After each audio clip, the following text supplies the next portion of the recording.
Il y a aujourd'hui des gens en France, et parmi eux des hommes politiques, des parlementaires notamment, vous en avez reçu quelques-uns ici, qui disent qu'il faut renouer le dialogue avec vous.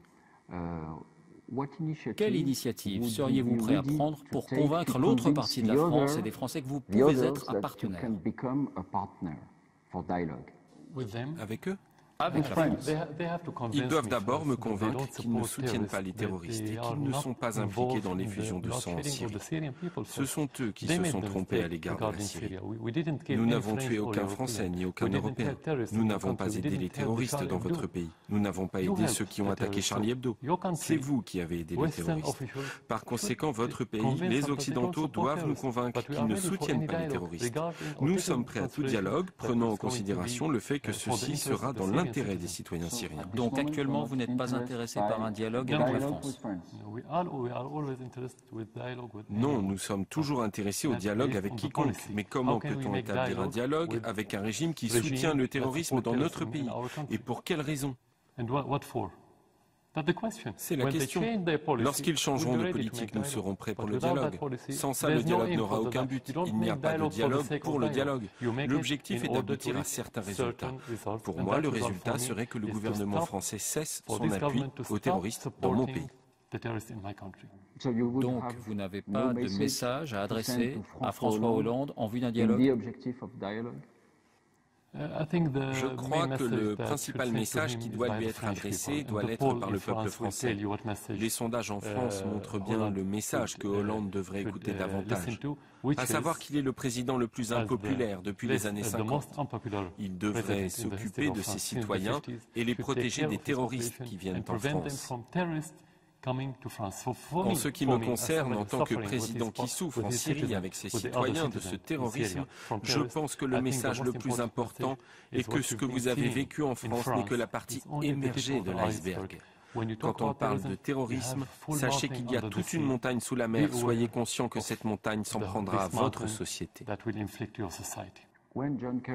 Quand John Kerry, le secrétaire d'État américain, a dit que peut-être qu'il y aura un dialogue avec le président Bachar el-Assad avant de revenir sur cette position, vous aviez dit ce ne sont que des mots. Moi, je voudrais des actes et je voudrais entamer le dialogue. Donc, vous semblez prêt au dialogue? Bien sûr que nous sommes prêts. J'ai dit que nous sommes disposés à mener un dialogue avec tout pays dans le monde, y compris avec les grandes puissances, y compris avec la France. Mais j'ai dit que le dialogue doit s'appuyer sur une politique précise. Les fers de lance contre la Syrie ont été 1, la France, 2, le Royaume-Uni. Ce n'était pas les États-Unis cette fois qui soutenaient les terroristes en Syrie. Obama a reconnu que l'opposition modérée en Syrie est une illusion. Il n'a pas vraiment dit ça. Si, il l'a dit. Il a dit que c'est illusoire de croire que nous pourrions les armer et qu'ils pourraient gagner la guerre. Mais il n'a pas dit qu'il n'y a pas d'opposition modérée. Exactement. Que veut-il dire par nous pouvons leur fournir des armes et ils pourront gagner la guerre? Qu'est-ce que ça veut dire? Que signifie ce fantasme? Ils ont dit qu'ils allaient armer l'opposition modérée. Pouvez-vous me dire qui est cette opposition modérée? Où est-elle? Nous ne la voyons pas. Nous vivons en Syrie et vous en France. Moi, je vis ici et je ne vois pas cette opposition modérée pour la combattre. Si nous devons la combattre, elle n'existe pas. Vous dites qu'il y a un grand nombre de pays étrangers, trop de pays étrangers impliqués dans le conflit en Syrie. Mais est-ce que vous pourriez, sans le soutien de l'Iran et du Hezbollah, combattre le terrorisme en ce moment? Il y a une grande différence entre l'intervention et l'invitation.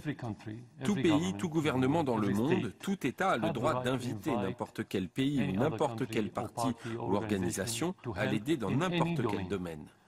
Mais nul pays n'a le droit d'intervenir sans y être invité. Nous avons invité le Hezbollah, mais pas les Iraniens. Il n'y a pas de troupes iraniennes en Syrie et ils n'ont envoyé aucune force. Pas d'Iraniens à vos côtés? Non, ils ne combattent pas. Nous avons avec l'Iran des relations régulières depuis 30 ans. Des commandants et des officiers vont et viennent entre les deux pays, conformément à la coopération existant entre nous depuis bien longtemps. C'est différent que de participer au combat. Ils ne combattent pas.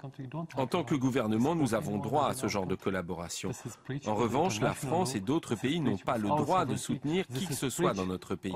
C'est une violation du droit international, de notre souveraineté et des valeurs dont ils se vantent et dont certains prétendent être fiers depuis des décennies, voire peut-être depuis des siècles, parmi lesquels la démocratie. Est-ce de la démocratie que d'envoyer des armes aux terroristes et de les appuyer? Ai-je le droit de soutenir les terroristes qui ont attaqué Charlie Hebdo, par exemple? Vous savez ce que le Premier ministre français a dit récemment de vous? Il a dit, c'est un boucher. Que répondez-vous? Tout d'abord, je vais être franc avec vous. Personne ne prend plus au sérieux les déclarations des responsables français. Pour une simple raison, c'est que la France est devenue en quelque sorte un satellite de la politique américaine dans la région. Elle n'est pas indépendante et n'a aucun poids. Elle n'a plus aucune crédibilité. Par ailleurs, en tant que responsable, je m'occupe toujours de l'opinion du peuple et des citoyens syriens. Ce n'est pas la France ou un autre pays qui a fait de moi ce que je suis. Je suis là par la volonté des citoyens syriens et c'est ça qui m'importe.